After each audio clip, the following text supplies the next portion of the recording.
میں کمرے میں بیٹھی بے ساختہ سب کی باتیں سوچتے ہوئے رونے لگی تھی۔ امی، ابو، دادا، ابو، آپ سب مجھے اور اس گھر کو چھوڑ کر کیوں چلے گئے ہیں؟ دیکھیں، آپ کے جانے کے بعد یہ کیا ہو گیا ہے؟ سب لوگ میرے ساتھ برا کر رہے ہیں۔ روتے روتے میں دیوار سے ٹیک لگا کر بیٹھ گئی۔ یہ دن پریشانی میں گزر گیا۔ رات کو میں سونے کے لیے لیٹی تو کوئی زور زور سے گیٹ پر دستک دینے لگا۔ میں ڈر کر اٹھ گئی۔ میں نے کھڑکی سے باہر دیکھا تو کوئی نظر نہ آیا۔ کافی دیر میں وہاں کھڑی رہی۔ جب دوبارہ لیٹی تو تھوڑی دیر کے بعد دوبارہ ویسی ہی اجلت میں دستک ہونے لگی۔ جب میں نے کھڑکی سے دیکھا تو کوئی نہ تھا۔ 3 دفعہ ایسا ہی ہوا۔ جب میں کھڑکی سے باہر دیکھتی تو کوئی نظر نہ آتا۔ مین گیٹ کا دروازہ بھاری لوہوں سے بنا ہوا تھا اور اسی لیے میں مطمئن تھی کہ کوئی گھر میں داخل نہیں ہو سکے گا۔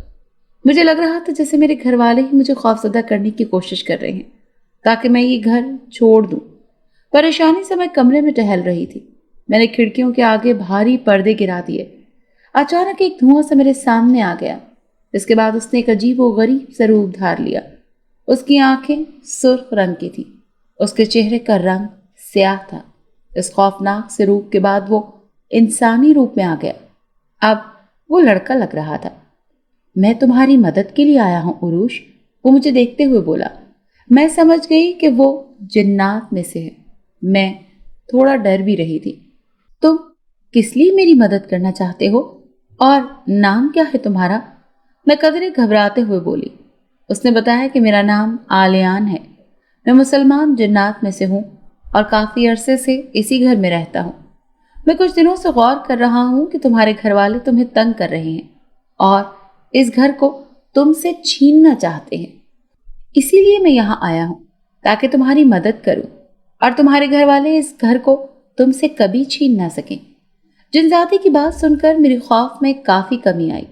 میں نے اس سے پوچھا کہ یہ سب کس طرح ممکن ہوگا کہ میرے گھر والے اس گھر کا پیچھا چھوڑ دیں اور یہ گھر مجھ سے چھین نہ سکیں۔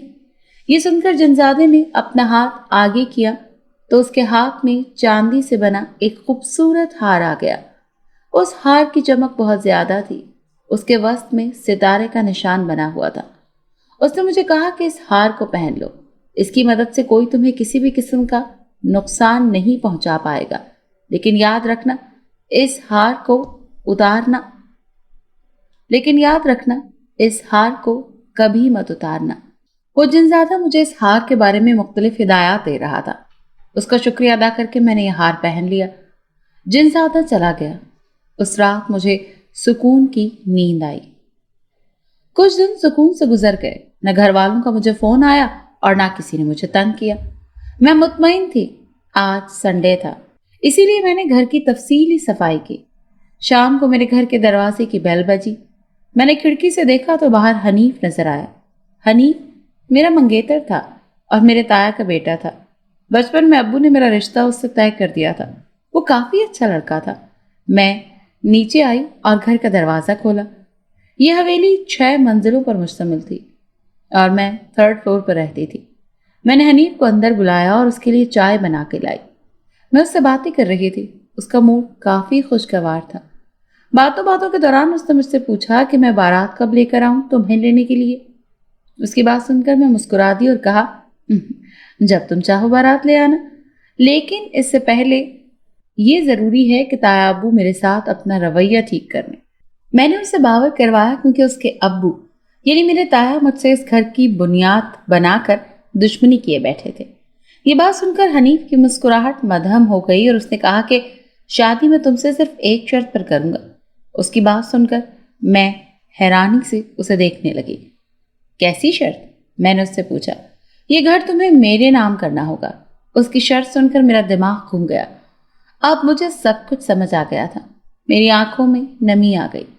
میں سمجھتی تھی کہ حنیف بہت اچھا انسان ہے اور تایا چچا سے ذرا مختلف ہے، لیکن اب مجھے پتا چلا تھا کہ وہ بھی ان سب جیسا ہی ہے۔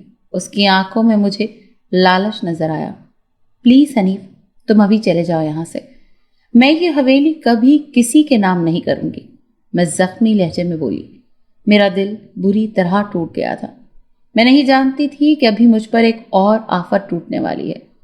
جا رہا ہوں میں عروج، اور سوچنے کے لیے تمہیں کچھ وقت دیتا ہوں۔ اگر یہ حویلی تم میرے نام کر دو گی تو میں تم سے شادی کر لوں گا، لیکن اگر تم نے انکار کیا تو پھر میں تم سے شادی نہیں کروں گا۔ اس نے مجھے بتایا اور پھر وہاں سے اٹھ کر چلا گیا۔ میں نے اچھی طرح دروازہ بند کیا۔ میری آنکھوں میں آنسو تھے۔ میں سوچ بھی نہیں سکتی تھی کہ حنیف ایسا نکلے گا۔ میرا دل غمگین ہو گیا۔ وہ جنزادہ میرے پاس آ گیا۔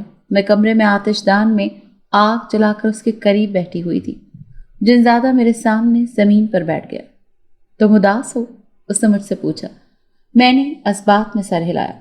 اس نے وجہ پوچھی تو میں نے کہا کہ میری اداسی کی وجہ تنہائی ہے۔ میں نے حنیف کو اپنا دوست سمجھا تھا، لیکن وہ بھی سب جیسا نکلا۔ اب میرا کوئی دوست نہیں ہے۔ یہ کہہ کر میں رونے لگی۔ اچانک اس نے کہا کہ کیا ہم دونوں دوست بن سکتے ہیں؟ اس کی بات پر میں مسکرا دی اور اقرار میں سر ہلا دیا کہ میں تم سے دوستی کرنا چاہوں گی۔ یوں ہم دونوں کی دوستی کا آغاز ہوا، اور میں نہیں جانتی تھی کہ یہ دوستی مجھے کس موڑ پر لے آئے گی۔ رات کو میں آنسو بہاتی رہی۔ مجھے حنیف اچھا لگتا تھا اور میرے دل میں اس کے لیے بے پناہ عزت تھی، لیکن آج اس کا جو مقام اور رتبہ میرے دل کی پہلی مسند پر بیٹھنا تھا، وہ زمین پر گر کر کرچیوں میں بٹ گیا تھا۔ میں نے سوچ لیا تھا کہ اس سے شادی نہیں کروں گی۔ اس ایک رات میں نے جو آنسو بہائے، اس میں حنیف کے لیے پسندیدگی کے جذبات بھی بہہ گئے۔ میں جنزادے آلیان اور اس کے ہار کی وجہ سے کافی بہادر بن گئی تھی۔ پہلے جب چچا تایا اور پھپھو مجھے دھمکیاں دیتے تھے تو میں ڈر جاتی تھی، لیکن اب میں بہادر ہو گئی تھی۔ ایک مہینہ اسی طرح گزر گیا۔ میری اور آلیان کی دوستی کافی مضبوط ہو چکی تھی۔ آؤ عروج، کسی باغ میں چلتے ہیں تاکہ تمہاری طبیعت اور دماغ پر اچھا اثر پڑے، جنزادے آلیان نے کہا۔ اس کا آئیڈیا مجھے اچھا لگا تھا۔ ویسے بھی میں کافی عرصے سے اس حویلی کے اندر رہ رہی تھی۔ میں نے حویلی کو تالا لگایا اور اس کے ساتھ چل پڑی۔ ہم دونوں قریبی باغ میں پہنچ کر چہل قدمی کرنے لگے۔ یہاں قریب میں ہی حنیف کا آفس تھا۔ میں اور آلیان جنزادہ باتیں کرتے ہوئے جا رہے تھے کہ اچانک ہمارے سامنے حنیف آ گیا۔ تم؟ میں اسے دیکھ کر ٹھٹک گئی۔ ہاں میں۔ یہ کون ہے تمہارے ساتھ عروج؟ وہ مجھ سے پوچھنے لگا۔ یہ دوست ہے میرا، آلیان، میں نے اس کو جتا کر کہا۔ یہ سن کر حنیف ٹھٹک گیا۔ میں تمہارا منگیتر ہوں عروج، سو میری غیرت یہ گوارا نہیں کرتی کہ تمہیں لڑکوں سے دوستی کی اجازت دوں۔ وہ مجھ پر اپنا حق جتاتے ہوئے بولا۔ مجھے شدید غصہ آیا۔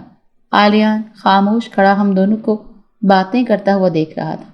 تم میرے منگیتر تھے حنیف، اب نہیں ہو، کیونکہ لالچی لوگوں کی میری زندگی میں کوئی جگہ نہیں ہے۔ میری بات سن کر اس کی آنکھیں کھل گئیں۔ اسے یہ توقع ہی نہیں تھی۔ تمہارے لیے ہمارے رشتے سے زیادہ وہ حویلی اہم ہے، وہ بے یقینی سے پوچھنے لگا۔ ہاں، میرے لیے وہ حویلی اہم ہے اور میں بہت جلد آلیان سے شادی کرنے والی ہوں۔ میں نے حنیف پر بم پھوڑا اور پھر اس کا ہاتھ تھام کر گھر کے لیے نکل گئی۔ تھوڑی دیر میں ہم حویلی واپس آ گئے۔ آلیان نے مجھے سمجھایا کہ مجھے کسی سے ڈرنے کی ضرورت نہیں ہے، کیونکہ کوئی بھی میرا کچھ بگاڑ نہیں سکتا۔ کیا تم واقعی مجھ سے شادی کرو گی عروج؟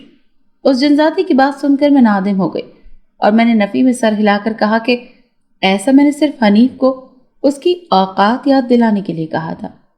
میری بات سن کر آلیان کے چہرے پر اداسی آ گئی۔ کچھ باتوں کے بعد وہ چلا گیا۔ میں گھر پر تنہا رہ کر اب تھک چکی تھی۔ میں 2 دن تک تمہارے گھر نہیں آ سکوں گا عروج، مجھے اپنی دنیا میں ایک اہم کام کرنا ہے، آلیان نے کہا۔ میں اداس ہو رہی تھی، لیکن میں نے اسے نہ بتایا۔ وہ جا چکا تھا۔ اس کے بغیر مجھے سب کچھ بہت اداس لگ رہا تھا۔ سونے سے پہلے آج پہلی بار میں نے وہ ہار اتار کر رکھ دیا، کیونکہ مجھے لگا تھا کہ اب سب ٹھیک ہوگا اور وہ حنیف میرے پیچھے نہیں آئے گا، اور چونکہ میں نے اس سے رشتہ توڑ دیا ہے، اسی لیے تایا بھی میرا پیچھا چھوڑ دیں گے۔ ڈریسنگ ٹیبل پر ہار رکھ کر میں سونے کے لیے لیٹ گئی۔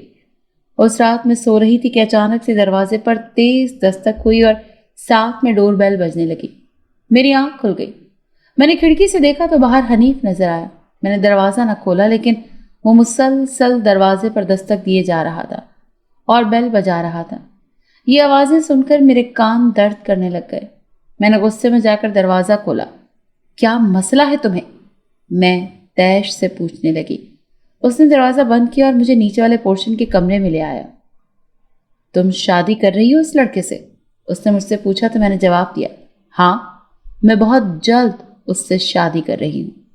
میرا جواب سننے کے بعد اس نے مجھ سے دوسرا سوال پوچھا، تو کیا یہ حویلی بھی تم میرے نام نہیں کرو گی؟ نہیں، میں ایسا کبھی نہیں کروں گی۔ یہ حویلی بہت قیمتی ہے میرے لیے، اور یہ میں کسی کے نام نہیں کر سکتی، نہ تایا کے اور نہ تمہارے۔ میں نے صاف انکار کیا۔ میں تم سے اب جو وصول کروں گا اس کے بعد تم پچھتاؤ گی کہ کیوں نہ تم نے یہ حویلی میرے نام کر دی۔ اس کی بات سن کر میں ناسمجھی سے اسے دیکھنے لگی۔ اچانک اس نے میرا دوپٹہ کھینچا۔ وہ میری عزت لوٹنے کے ارادے سے یہاں آیا تھا۔ میں اس سے بچ کر بھاگنے لگی، لیکن اس نے مضبوطی سے میرا ہاتھ پکڑ لیا اور مجھے دھکا دے دیا۔ وہ مجھ پر پورے کا پورا قابض ہو چکا تھا۔ میں بیڈ پر جا گری تھی۔ میں چیخ رہی تھی، رو رہی تھی، چلا رہی تھی، لیکن حنیف پر اس کا اثر نہ ہوا۔ اس نے میری عزت تار تار کر دی۔ اس نے مجھ سے بدلہ لے لیا تھا۔ اس کے بعد وہ گھر سے چلا گیا۔ میں کافی دیر ایسے ہی پڑی روتی رہی۔ کافی دیر گزر گئی۔ میں نے مین ڈور کو اچھی طرح لاک لگایا۔ اب میں چیخ چیخ کر رو رہی تھی۔ یہ حویلی میرے دادا ابو کی تھی۔ دادا ابو کے سب بچے سوائے میرے ابو کے ان سے مخلص نہ تھے۔ سب لالچی فطرت کے تھے۔ یہی وجہ تھی کہ میں نے ان کو دادا ابو کی یہ نشانی نہیں دی تھی۔ میرا بس نہیں چل رہا تھا کہ میں حنیف کو مار ڈالتی۔ میں نے کمرے میں جا کر وہ ہار پہن لیا۔ غلطی میری ہی تھی۔ مجھے یہ ہار اتارنا ہی نہیں چاہیے تھا۔ اب پچھتاوا کسی کام کا نہیں تھا۔ مجھے شدید بخار چڑھ گیا تھا۔ اپنی عزت کے لٹنے کا مجھے بہت غم تھا۔ جب وہ جنزادہ آیا تو اس نے میرے چہرے پر چھائی اداسی کو بھانپ لیا۔ تم اداس کیوں ہو عروج؟ اس نے مجھ سے پوچھا۔ میں نے سر اٹھا کر اسے دیکھا۔ کیا تم مجھ سے شادی کرو گے عالیان؟ میری بات سن کر اسے خوشگوار حیرانی ہوئی۔ اس نے مجھ سے پوچھا کہ تمہیں اچانک سے مجھ سے شادی کرنے کا خیال کیسے آ گیا؟ اس کی بات پر میں نے شانے اچکا دیے۔ میں اسے سچائی نہیں بتا سکتی تھی۔ میں نے دل میں تہیہ کر لیا تھا کہ میں حنیف سے بدلہ لے کر رہوں گی۔ اسی جمعے ہم شادی کر لیں گے عالیان۔ میں نے اپنا پلان بتایا۔ وہ اس شادی کو دل سے راضی تھا۔ میں شادی کی تیاریاں کر رہی تھی۔ ساتھ ساتھ میرے دل میں حنیف سے انتقام لینے کی آگ بھی جل رہی تھی۔ جمعے کو میں نے اور عالیان نے نکاح کر لیا۔ اس نے اپنے جنات دوست کو بھی نکاح میں شرکت کے لیے بلایا تھا۔ میں نے سفید اور سرخ رنگ کا جوڑا پہنا تھا۔ نکاح کے بعد ہم حویلی میں آ گئے۔ میں نے اپنا ڈریس تبدیل کیا۔ عالیان، اب تم اپنی دنیا میں واپس نہ جانا، بلکہ تم میری دنیا میں ہی میرے ساتھ رہو۔ میں اس کا ہاتھ پکڑتے ہوئے بولی۔ وہ مسکرا دیا اور اس نے کہا کہ وہ اب میرے ساتھ ہی رہے گا۔ نکاح کے بعد میں نے خاندان والوں تک کو یہ بات پہنچا دی تھی کہ میں نکاح کر چکی ہوں۔ یہ بات میں نے تایا کو بھی بتا دی۔ میں جانتی تھی حنیف یہ بات جان کر جل کر کوئلہ ہو چکا ہوگا۔ اس نے یہ سمجھا تھا کہ جو وہ میرے ساتھ کر کے گیا ہے اس کے بعد میں کبھی شادی نہیں کر سکوں گی۔ میں نے اس کی سوچ کو غلط ثابت کر دیا۔ میری شادی کو 2 ماہ گزر گئے تھے۔ میں اور عالیان ایک ساتھ بہت خوش تھے اور ابھی ہمارے درمیان کوئی تعلق نہیں بنا تھا۔ ہم ایک دوست کی طرح زندگی گزار رہے تھے۔ عالیان انسانی روپ میں ہی میرے ساتھ رہ رہا تھا۔ ان 2 ماہ میں تایا اور سب گھر والے مجھے کافی دھمکیاں دے چکے تھے۔ ابو، یہ عروج تو خود کو بہت بہادر سمجھنے لگی ہے۔ اس عالیان کی وجہ سے وہ خود کو ہواؤں میں اڑتا محسوس کر رہی ہے، جسے انسان نہیں بلکہ اسے کوئی جادوئی خزانہ مل گیا ہے۔ حنیف نے برہمی سے کہا۔ یہ سن کر اس کے ابو کہنے لگے کہ کیوں نہ ہم عروج کے پر ہی کاٹ دیں۔ اگر ایسا ہوگا تو ہم اس پر آسانی سے قابض ہو جائیں گے اور وہ حویلی ہمارے نام ہو جائے گی۔ یہ سن کر حنیف حیران رہ گیا۔ اس نے پوچھا کہ ابو، یہ کیسے ممکن ہے؟ جو بات اس کے ابو نے اسے بتائی وہ سن کر اس کی آنکھیں چمک اٹھی تھی۔ کچھ دن گزر گئے تو مجھے تایا کا فون آیا۔ میں یہ فون اٹھانا نہیں چاہتی تھی، لیکن میں نے عالیان کے کہنے پر اٹھا لیا۔ مجھے لگ رہا تھا جیسے اس بار بھی تایا اس مینشن کے بارے میں بات کریں گے، لیکن جو بات انہوں نے کی اسے سن کر میں دنگ رہ گئی۔ وہ کہنے لگے، بیٹا ہمیں معاف کر دو، ہم نے بہت بڑی غلطی کر دی، ہم بہت شرمندہ ہیں، ہمیں وہ حویلی نہیں چاہیے، ہم آج کے بعد کبھی تم سے اس حویلی کے بارے میں بات نہیں کریں گے۔ معافی مانگ کر تایا نے فون رکھ دیا۔ میں کافی شاک تھی۔ یہ بات میں نے عالیان کو بتائی۔ میری بات سن کر وہ بہت خوش ہوا اور کہنے لگا کہ چلو اچھا ہے، تمہارے گھر والوں کو عقل آ گئی. مجھے ان کی بات پر یقین نہیں آ رہا تھا، اسی لیے میں نے تایا کو معاف نہیں کیا تھا. حنیف کو تو میں کبھی معاف نہیں کروں گی، اس سے تو مجھے بدلہ لینا تھا. مجھے کچھ عجیب سا لگ رہا تھا. عروش، میں بہت عجیب سا کچھ محسوس کر رہا ہوں، آلیان نے مجھ سے کہا. کیا محسوس کر رہے ہو؟ میں نے اس سے پوچھا. شاید اداسی، آلیان نے بتایا. میں نے اس کے شانے پر سر رکھ لیا اور کہا کہ میں ہوں نا تمہارے ساتھ، اسی لیے تمہیں اداس ہونے کی ضرورت نہیں. میری بات سن کر وہ پھیکا سا مسکرا دیا اور کہنے لگا، تم ساتھ ہو کر بھی تو دور ہونا مجھ سے. اس کی بات کا مطلب میں سمجھ چکی تھی. مجھے بے ساختہ وہ رات یاد آ گئی جب حنیف نے میری عزت لوٹی تھی. میں سوچ رہی تھی کہ مجھے آلیان جنزادے کو سچ بتا دینا چاہیے. اب اس سے یہ سب چھپانا ٹھیک نہیں ہے. میں نے اس کے شانے پر سر ہٹایا اور سر جھکا لیا. مجھے تم سے کچھ کہنا ہے. میں نے تمہید باندھی. وہ مجھے ہی سن رہا تھا. میں نے اسے وہ سب کچھ بتا دیا جو اس رات آلیان کے جانے کے بعد ہوا. میں نے اسے یہ بھی بتایا کہ وہ ہار میں نے تمہارے منع کرنے کے باوجود اتار دیا تھا. میں دیکھ سکتی تھی کہ اس کے چہرے پر کرختگی کے آثار ہیں. میں اس کے گلے لگ کر رونے لگی. مجھے یہ سب تم سے چھپانا نہیں چاہیے تھا، لیکن میں کیا کرتی؟ میرے اندر ہمت ہی نہیں تھی. میں نے اسے نہ بتانے کی وجہ بتائی. آلیان غصے میں آ چکا تھا. وہ حنیف سے بدلہ لینا چاہتا تھا. پہلے تو میں ڈر گئی کہ کچھ غلط نہ ہو جائے، لیکن پھر میں نے سوچا کہ حنیف رحم کے لائق نہیں ہے. میں تمہارے ساتھ ہوں آلیان، میں نے آلیان سے کہا. اس نے مجھ سے پوچھا کہ تم کس طرح کا بدلہ لینا چاہتی ہو؟ حنیف کو موت دینی ہے یا زندہ رکھنا ہے؟ اس کی بات سن کر میں سوچ میں پڑ گئی. پھر میں نے اس سے کہا کہ اسے زندہ رکھ کر تکلیف دو تاکہ وہ طویل عرصے تک تکلیف محسوس کرتا رہے. اگر اسے موت دے دی تو اس کو زیادہ تکلیف نہیں ہوگی. میری بات سن کر آلیان جنزادے نے اسبات میں سر ہلایا. میں نے اس سے کہا کہ آلیان، میں تم سے محبت کرنے لگی ہوں. تم نے میری بہت مدد کی ہے. میں چاہتی ہوں ہم میاں بیوی کی طرح رہیں. میری بات سن کر وہ حیرانی سے مجھے دیکھنے لگا. اب ہم دونوں لیٹ چکے تھے. کمرے میں زیرو کا بلب چل رہا تھا.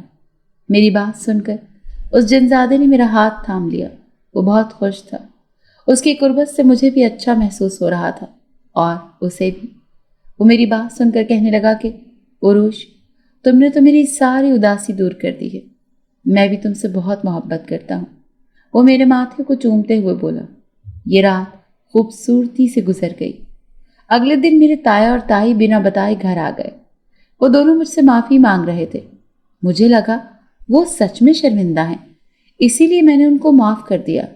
میں بہت بے وقوف تھی کہ ان کی چال سمجھ ہی نہ پائی. تائی کہنے لگی، میں تمہاری شادی پر تو نہیں آ سکی، اسی لیے اب شادی کا تحفہ دینے لگی ہوں. میری طرف سے یہ تحفہ قبول کرو. تائی نے ہم دونوں کے ہاتھ میں انگوٹھی پہنائی. انگوٹھیاں دونوں بہت خوبصورت تھیں. ہم نے ان کا شکریہ ادا کیا. وہ لوگ شام کو جا چکے تھے. ان کے جانے کے بعد پھپھو اور چچا کا فون بھی آ گیا. وہ بھی شرمندہ تھے اور معافی مانگ رہے تھے. میں بہت خوش ہو گئی اور یکدم پیار کی پٹی میری آنکھوں پر بند گئی. عروش، سب پر اندھا اعتماد مت کر لینا.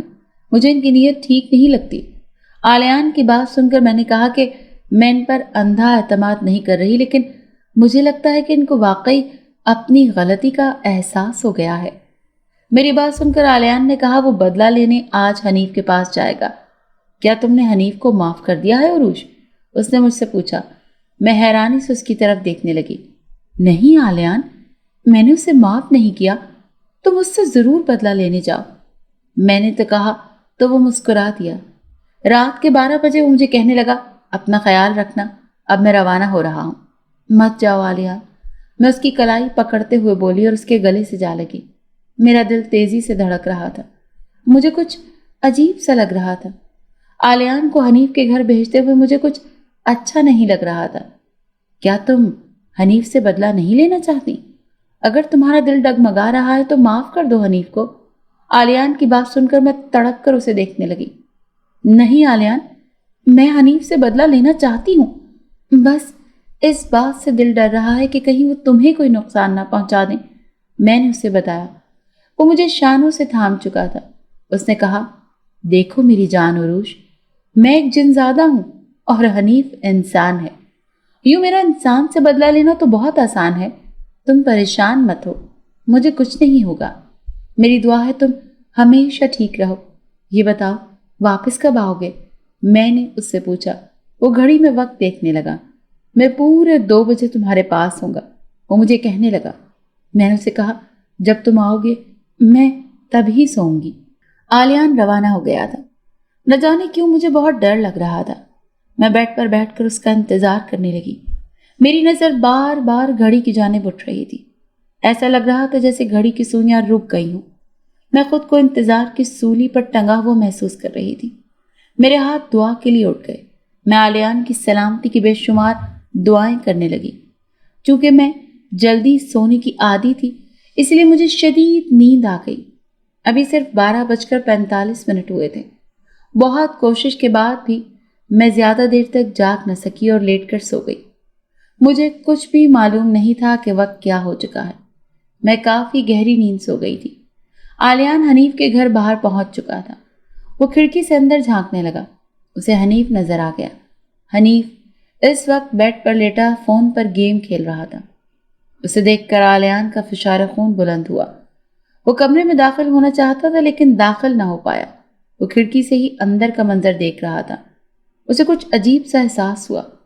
اس نے اپنی طاقت کا استعمال کر کے حنیف کی گردن دبوچنا چاہی لیکن ایسا نہ ہو سکا. حنیف مزے سے بیٹھا ہوا تھا. آلیان پریشانی سے بار بار اپنا عمل دہرا رہا تھا لیکن کوئی فائدہ نہ ہوا. اچانک آلیان کے شانے پر کسی نے ہاتھ رکھا. جب اس نے پیچھے مڑ کر دیکھا تو اس کے 14 طبق روشن ہو گئے. آلیان مجھے چھوڑ کر مت جاؤ, میں روتے ہوئے بول رہی تھی. آلیان کے چہرے پر بلا کی اجنبیت تھی. ہمارا ساتھ یہیں تک کا تھا عروج, اب ہم دوبارہ کبھی نہیں ملیں گے. اتنا کہہ کر آلیان صحرا میں چلتے چلتے کہیں غائب ہو گیا. میں اس کے پیچھے بھاگ رہی تھی. میں اس کو روکنا چاہتی تھی کہ مجھے چھوڑ کر مت جاؤ, میں تمہارے بنا نہیں رہ سکتی. میں جب تک اس کے قریب پہنچی وہ جا چکا تھا.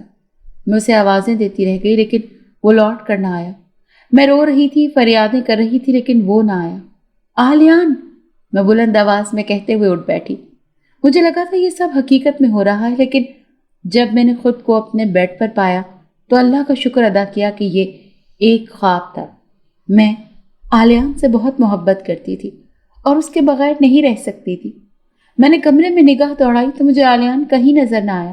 میں سمجھی کہ ابھی 2 نہیں بجے لیکن جیسے ہی میری نگاہ گھڑی کی طرف گئی میرے رونگٹے کھڑے ہو گئے. 3 بج چکے تھے لیکن وہ ابھی تک نہیں آیا تھا. میں اسے آوازیں دینے لگی کہ شاید وہ آ جائے لیکن وہ نہ آیا. میرا دل ڈوب رہا تھا. میں اپنے دل کو تسلیاں دے رہی تھی کہ آلیان آتا ہی ہوگا, پریشان ہونے کی ضرورت نہیں. کافی دیر میں خود کو بس تسلیاں ہی دیتی رہی مگر آلیان نہ آیا. یوں ہی 3 بجے, پھر 4 بجے اور پھر 5. فجر کی اذانیں بھی ہو چکی تھی. میں اس کا انتظار کرتے کرتے تھک گئی. میں نے جلدی سے اٹھ کر وضو کیا اور نماز ادا کی. نماز میں بھی میں اللہ تعالیٰ سے دعا کر رہی تھی کہ آلیان صحیح سلامت ہو اور واپس آ جائے. میں رو بھی رہی تھی. نماز کے دوران ہی مجھے محسوس ہوا جیسے کمرے میں کوئی آیا ہے. میں مسکراتی کہ شکر ہے آلیان آ گیا. جب میں نے سلام پھیرا تو یہ دیکھ کر میری چیخ نکل گئی کہ آلیان زمین پر گرا ہوا تھا اور اس کا جسم خون میں لت پت تھا. میں اسے پکارتے ہوئے بھاگ کر اس کے قریب آئی. اس کی آنکھیں بند تھی. میں اسے پکار رہی تھی کہ یہ سب کیا ہو گیا. میں نے اس کی نبض اور سانسیں دیکھی لیکن سب ختم ہو چکا تھا. اچانک وہ غائب ہو گیا. آلیان مر چکا تھا. وہ زار و قطار میں رو رہی تھی. جس چیز کا مجھے ڈر تھا وہی ہوا. آلیان مجھ سے دور ہو گیا تھا. میں صدمے میں چلی گئی تھی. میں یوں ہی بیٹھی رہی اور صبح ہو چکی تھی. ہر طرف اجالا ہو گیا تھا. کمرے کے اندر کھڑکی کے راستے روشنی داخل ہو رہی تھی اور میری آنکھوں سے مسلسل آنسو بہتے جا رہے تھے. میں تمہیں نہیں چھوڑوں گی حنیف. تم نے میرے آلیان کو مار ڈالا, اب میں تمہیں مار ڈالوں گی. میری آنکھیں اس وقت سرخ ہو رہی تھی. میں نے ایک بڑا خنجر اپنے دوپٹے میں چھپا لیا. میں نے سوچ لیا تھا کہ اب میں حنیف کو مار دوں گی. اس بات میں کوئی شک نہیں تھا کہ حنیف ہی میرا گنہگار تھا. غصے اور انتقام کی آگ میں جل رہی تھی. میں تیزی سے دروازہ کھٹکھٹا رہی تھی. تھوڑی دیر میں تائی نے دروازہ کھولا. وہ مجھے دیکھ کر حیران رہ گئی. تم یہاں اتنی صبح, سب خیریت ہے؟ انہوں نے میرا حلیہ دیکھتے ہوئے پوچھا. اس وقت میں بالکل پاگل اور جنونی لگ رہی تھی. تائی کی بات کا جواب دیے بنا میں گھر میں داخل ہوئی اور حنیف کے کمرے میں جا پہنچی۔ وہ سویا ہوا تھا۔ اسے دیکھ کر میری انتقام کی آگ بھڑک اٹھی۔ میری آنکھوں کے سامنے رات آ گئی، وہ رات جو میری عزت لوٹنے کی رات تھی، اور پھر عالیان کا خون آلود وجود۔ میں نے پوری شدت سے اس پر خنجر سے کئی وار کیے۔ پہلے وار پر وہ اٹھ چکا تھا۔ میں نے اسے کچھ سمجھے، بولے یا سوچنے سمجھنے کا موقع ہی نہ دیا اور پے در پے وار کرنے لگی۔ اس کا پورا جسم خون میں بھر گیا تھا اور اس کی موت ہو گئی۔ تائی بھی کمرے میں آ چکی تھی، لیکن وہ حنیف کو بچا نہ پائیں۔ یہ کیا کیا تم نے؟ میرے بیٹے کو مار ڈالا، وہ چیختے ہوئے بولی۔ اس سے پہلے کہ وہ مجھے کچھ کہتی، میں خنجر وہیں چھوڑ کر بھاگنے لگی۔ اب تو تایا بھی اٹھ چکے تھے۔ میں حویلی پہنچ چکی تھی۔ میں نے دروازہ اچھی طرح سے بند کر لیا۔ میں اپنے کمرے میں آ کر گہری سانسیں لینے لگی۔ میرا بدلہ پورا ہو چکا تھا۔ میں نے حنیف سے بدلہ لے لیا تھا۔ میں خود کو ہلکا پھلکا محسوس کر رہی تھی، لیکن عالیان کے غم نے مجھے نڈھال کر دیا۔ میں رو رو کر پاگل ہو گئی۔ اسی رات میرے گیٹ پر دستک ہوئی۔ میں نے دیکھا باہر پولیس تھی اور تایا بھی تھے۔ میں دروازہ کھول نہیں رہی تھی، لیکن جب پولیس والوں نے مجھے دھمکی دی کہ اگر میں نے دروازہ نہ کھولا تو وہ میرے گھر پر گولیاں چلا دیں گے، تو مجبوراً میں نے گیٹ کھول دیا۔ آپ کیوں آئے ہیں یہاں تایا ابو؟ میں یہ حویلی ہرگز آپ کے نام نہیں کروں گی، کیونکہ یہ حویلی میری ہے۔ میں جان بوجھ کر اس حویلی کا ذکر کرتے ہوئے بولی۔ تایا ابو شدید غصے میں آ گئے۔ انہوں نے کہا اپنی بکواس بند کرو۔ ایس پی صاحب، آپ ابھی سے جیل میں ڈالیں، یہ میرے بیٹے کی قاتل ہے۔ تایا کی بات سن کر میں نے پولیس والوں کے سامنے رونا شروع کر دیا اور بتایا کہ میں نے تو ایسا کچھ بھی نہیں کیا، بلکہ تایا ابو مجھ پر الزام لگا رہے ہیں۔ میں یہ حویلی ان کے بیٹے یعنی اپنے منگیتر کے نام کرنے والی تھی، لیکن لالچ میں آ کر انہوں نے خود ہی اپنے بیٹے کو قتل کر دیا تاکہ یہ اس حویلی پر خود قبضہ کر سکیں۔ میں جھوٹ بول کر کہنے لگی، لیکن تایا ابو کے کہنے پر پولیس والے مجھے اپنے ساتھ لے گئے۔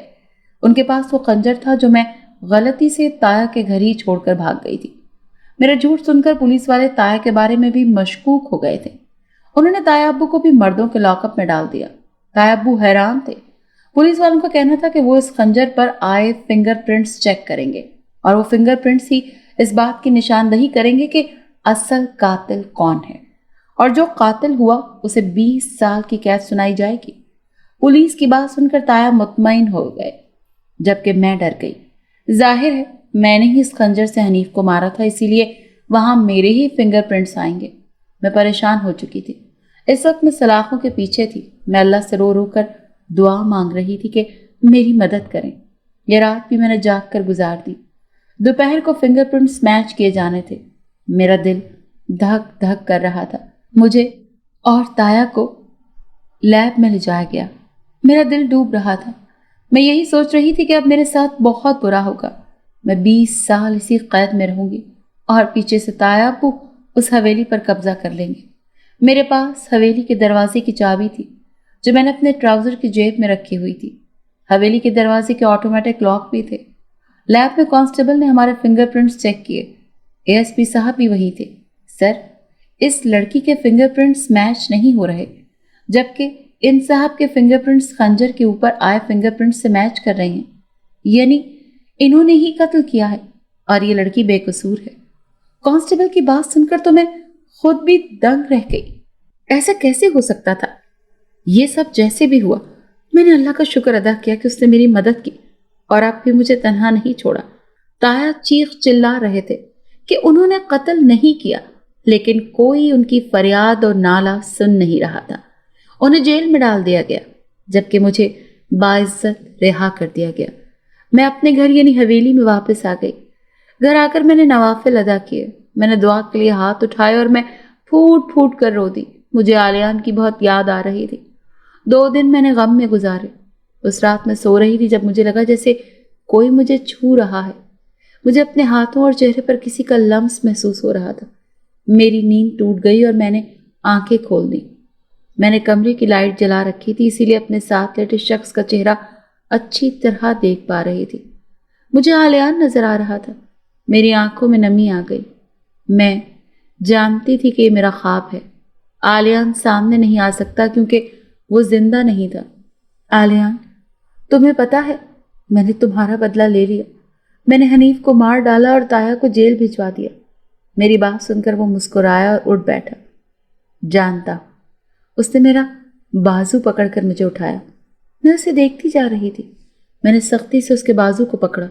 میں جانتی ہوں تم ایک سراب ہو، تم ابھی ختم ہو جاؤ گے، یہ میری آنکھوں کا دھوکہ ہے، تم اصل میں ہو ہی نہیں، تم تو مجھے چھوڑ کر دوسری دنیا میں چلے گئے ہو نا ہمیشہ کے لیے، اس دنیا میں جہاں سے کوئی واپس نہیں آ سکتا، تم بھی واپس نہیں آ سکتے۔ میں اسے دیکھتے ہوئے بول رہی تھی، ساتھ ساتھ رو رہی تھی۔ اس نے میرے آنسو صاف کیے۔ نہ میں کوئی سراب ہوں، نہ تمہارا وہم، اور نہ ہی کوئی آنکھوں کا دھوکہ، بلکہ میں سچ میں تمہارے سامنے موجود ہوں اور زندہ ہوں۔ اس نے کہتے ہوئے میرے گال کو چوما۔ میں بے یقینی سے اسے دیکھنے لگی۔ آلیان حنیف کے گھر کے باہر پہنچ چکا تھا۔ وہ کھڑکی سے اندر جھانکنے لگا۔ اسے حنیف نظر آ گیا تھا۔ حنیف اس وقت بیڈ پر لیٹا فون میں گیم کھیل رہا تھا۔ اسے دیکھ کر آلیان کا فشار خون بلند ہوا۔ وہ کمرے میں داخل ہونا چاہتا تھا لیکن داخل نہ ہو پایا۔ وہ کھڑکی سے ہی اندر کا منظر دیکھ رہا تھا۔ اسے کچھ عجیب سا احساس ہوا۔ اس نے اپنی طاقت کا استعمال کر کے حنیف کی گردن کو دبوچنا چاہا لیکن ایسا نہ ہو سکا۔ حنیف مزے سے بیٹھا ہوا تھا۔ آلیان پریشانی سے بار بار اپنا عمل دہرا رہا تھا لیکن کوئی فائدہ نہ ہوا۔ اچانک آلیان کے شانے پر کسی نے ہاتھ رکھا۔ جب اس نے اپنے پیچھے دیکھا تو اس کے 14 طبق روشن ہو گئے۔ پیچھے ایک جنزادہ تھا جو اسی کی برادری کا تھا۔ کون ہو تم؟ آلیان نے غصے سے پوچھا۔ حنیف اسے دیکھ چکا تھا۔ وہ کھڑکی تک آیا اور اس نے کھڑکی کھول دی۔ تمہاری موت ہے یہ، یاد رکھو، عروج صرف میری ہے، اب تم کبھی اس کا چہرہ نہیں دیکھ پاؤ گے۔ وہ ہنستے ہوئے بولا اور اس نے اپنے باغ کو آواز دی۔ وہ دونوں ہنستے ہوئے آلیان کی بے بسی دیکھ رہے تھے۔ دوسرے جنزادے نے ایک منتر پڑھا جس سے آلیان حرکت نہیں کر پا رہا تھا۔ آلیان اس وقت شدید تکلیف میں تھا۔ اس کا پورا جسم دوسرے جنزادے کے قبضے میں تھا۔ وہ جنزادہ اسے جنات کی دنیا میں واپس لے آیا اور زندان میں قید کر دیا۔ آلیان بہت پریشان تھا۔ اسے عروج کی فکر تھی۔ اسے کسی طرح اس قید سے نکلنا تھا۔ آلیان سوچ رہا تھا کہ ایسا کیسے ہو سکتا ہے کہ میں حنیف اور جنزادے کی چال میں آ گیا۔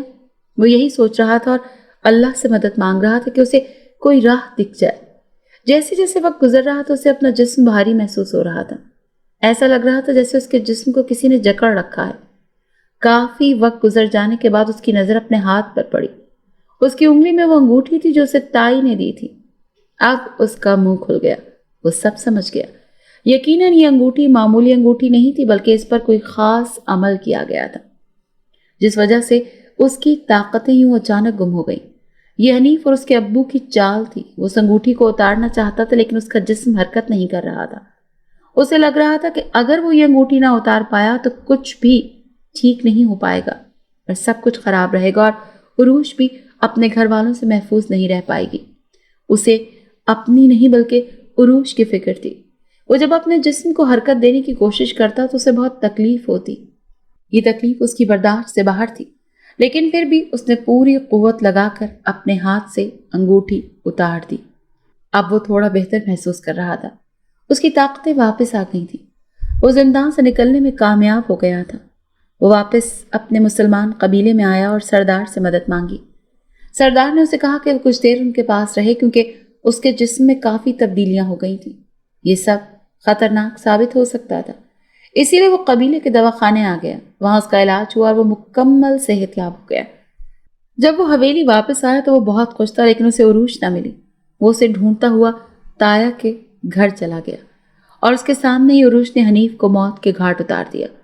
آلیان اس کی جرت پر حیران ہوا تھا لیکن اسے عروج کا یہ عمل ٹھیک نہیں لگا۔ اسے جیل ہو سکتی تھی، اسی لیے اس نے اپنی طاقت کے ذریعے اس خنجر کو عروج کے ہاتھ سے گرا دیا۔ وہ ہر پل عروج کے ساتھ رہا، حتیٰ کہ وہ جیل میں بھی اس کے ساتھ تھا۔ اس نے عروج کو بچانے کے لیے فنگر پرنٹس پر تبدیل کر دیے۔ تایا کی غلطی یہ تھی کہ انہوں نے حنیف کا غلط کام میں ساتھ دیا تھا، اسی لیے آلیان نے سوچا کہ انہیں جیل کی سزا ملنی چاہیے۔ آلیان کی بات سن کر میں اس کے گلے سے لگ کر رو دی۔ اس نے کہا، ویسے تم نے یہ کیسے سوچ لیا کہ میں اتنی آسانی سے تمہیں چھوڑ کر جا سکتا ہوں؟